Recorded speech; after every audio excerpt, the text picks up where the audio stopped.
Hello student, जैसा आप जानते हैं एनसीईआरटी हिंदी 9वीं कक्षा की जो पुस्तक है उसका नाम बदल दिया गया है। उसका नाम हमारा क्या है? गंगा। पहले स्थिति भाग 1 और कृतिका होती थी, उसके स्थान पर अब हम पढ़ेंगे गंगा को। अगर आप चैनल पर नए हैं तो आपकी जानकारी के लिए बता दूं, हमने जो गंगा पुस्तक है उसके गद्य खंड को कंप्लीट कर लिया है। 7 पाठ हमारे कंप्लीट हो चुके हैं। प्लेलिस्ट में जाकर आप देख सकते हैं, चाहे आप एचटेट की तैयारी कर रहे हो या फिर आप 9वीं कक्षा के छात्र हो, दोनों के लिए क्लास क्या है? महत्वपूर्ण है। यहाँ पर क्या है? पूरा पाठ आपको पढ़ाया गया है लेखक परिचय के साथ। और जो एचटेट की तैयारी कर रहे हैं उनके लिए ये क्लास इसलिए महत्वपूर्ण है क्योंकि यहाँ पर आपको जो लेखक या कवि दिए गए हैं उनकी रचनाएं हैं वो क्या है? परीक्षा में पूछी जाती हैं, तो इसलिए आप उन क्लासों को ज़रूर देखें। आज हम शुरू करेंगे जो काव्य खंड है उसको। वैसे तो हमारी काव्य खंड की पहली क्लास है, लेकिन अगर गंगा पुस्तक की बात करें तो ये हमारा 8वां पाठ होगा, रैदास के पद।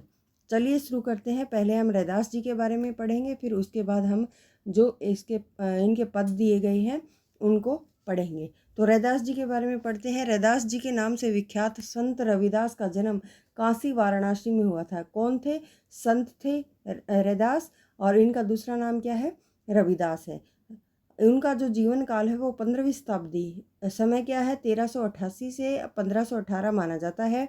रैदास संत कवियों में गिने जाते हैं।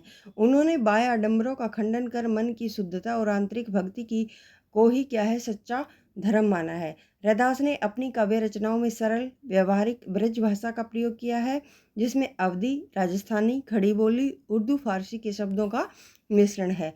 उनकी भाषा सरल ब्रज भाषा में लिखी भक्ति क्या है? रचनाएं आदि गुरु ग्रंथ साहिब में भी मिलती है। और ये देखिए इनके 40 पद हैं, वो किस में मिलते हैं? गुरु ग्रंथ साहिब में मिलते हैं। ये प्रश्न पूछा जा चुका है। और वे आज भी समानता, प्रेम और भाईचारे का संदेश देती हैं। उनकी जो रचनाएं हैं उस रैदास बानी में क्या है? संकलित हैं। यहाँ पर रैदास जी के 2 पद लिए गए हैं। कितने? 2 पद। देखिए ये प्रश्न एक बार केवीएस में पूछा गया था, शायद सूरदास जी के पद थे, तो ये पूछा था कि एनसीईआरटी में सूरदास जी के कितने पद हैं, तो वहाँ पर ऑप्शन था 2, 3, 4, तो 4 पद थे। तो इसी प्रकार से आपसे पूछा जा सकता है कि रैदास जी के कितने पद एनसीईआरटी में हैं गंगा पुस्तक में, तो 2 पद यहाँ पर लिए गए हैं। पहले पद में बताया गया है कि जैसे चंदन, पानी, दीपक, बाती, मोती, धागा और बादल और मोर का संबंध कैसा होता है? अटूट होता है। वैसे ही भक्त से उसके आराध्य अलग नहीं हो सकते। इस पद में अनन्य भक्ति और आराध्य के प्रति समर्पण का भाव प्रकट होता है। दूसरे पद में भी आराध्य से भक्त का अटूट नाता व्यक्त किया गया है।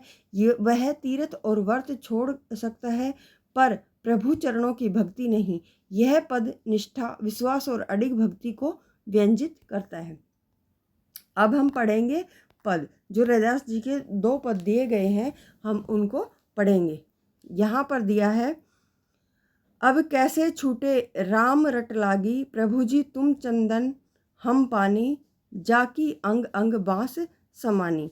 तो इसका मतलब है रैदास जी यहाँ पर कहते हैं कि हे प्रभु, अब आपके नाम की जो रट यानी लगन लग गई है वह कैसे छूट सकती है?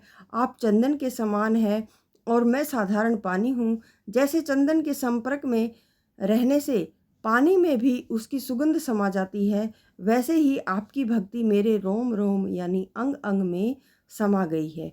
आगे है, प्रभु जी तुम घन बन हम मोरा, जैसे चितवत चंद चकोरा।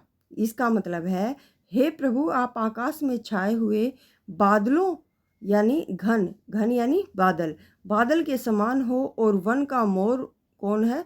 मैं हूँ, जो बादलों को देखकर खुशी से नाचने लगता है। आप मेरे लिए चंद्रमा के समान हो, और उस चकोर पक्षी की तरह मैं बन गया हूँ जो बिना पलक झपकाए बस चांद को ही निहारता रहता है। आगे है, प्रभु जी तुम दीपक हम बाती, जाकी ज्योति बरे दिन राती। इसका मतलब है यहाँ पर कि आप जलते हुए दीपक हैं और मैं उस दीपक की बाती हूँ। आपकी भक्ति की लो मेरे हृदय में दिन रात जलती रहती है, जिससे मेरा जीवन प्रकाशित हो रहा है।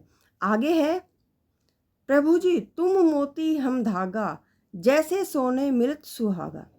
इसका मतलब है आप एक सुंदर और उज्जवल मोती के समान हैं और मैं वह साधारण धागा हूँ जिसमें वह मोती पिरोया गया है।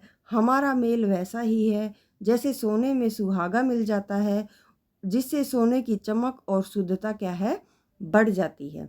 उसी प्रकार से क्या है, हमारा संबंध है। आगे है, प्रभु जी तुम स्वामी हम दासा, ऐसी भक्ति करे रैदासा। अंत में रैदास जी कहते हैं कि हे प्रभु आप मेरे स्वामी हैं और मैं तुच्छ दास हूँ। मैं रैदास यानी मैं इसी दास भाव से क्या है, आपकी भक्ति करता हूँ। आगे है हमारा दूसरा पद, यहाँ पर दिया गया है। दूसरा पद है, जो तुम तोरो राम मैं नहीं तोरो, तुम सो तोरी कवन सो जोरो। तो यहाँ पर इसका मतलब है कि रैदास जी कहते हैं कि हे राम, यदि आप मुझसे नाता तोड़ना भी चाहते हो चाहे तो भी मैं आपसे अपना नाता नहीं तोड़ूंगा, क्योंकि यदि मैंने आपसे नाता तोड़ लिया तो फिर मैं संसार में और किससे नाता जोड़ूंगा, मेरा और कोई सहारा नहीं है। तीर्थ बरत न करूं अंदेशा, तुम्हारे चरण कमल एक भरोसा। यानी यहाँ पर रैदास जी कहते हैं, मुझे तीर्थ यात्राओं या कठिन व्रतों में कोई विश्वास रुचि नहीं है, मुझे तो केवल आपके चरण कमलों पर ही पूर्ण भरोसा है। जह जह जाओ तुम्हारी पूजा, तुम सा देव और नहीं दूजा।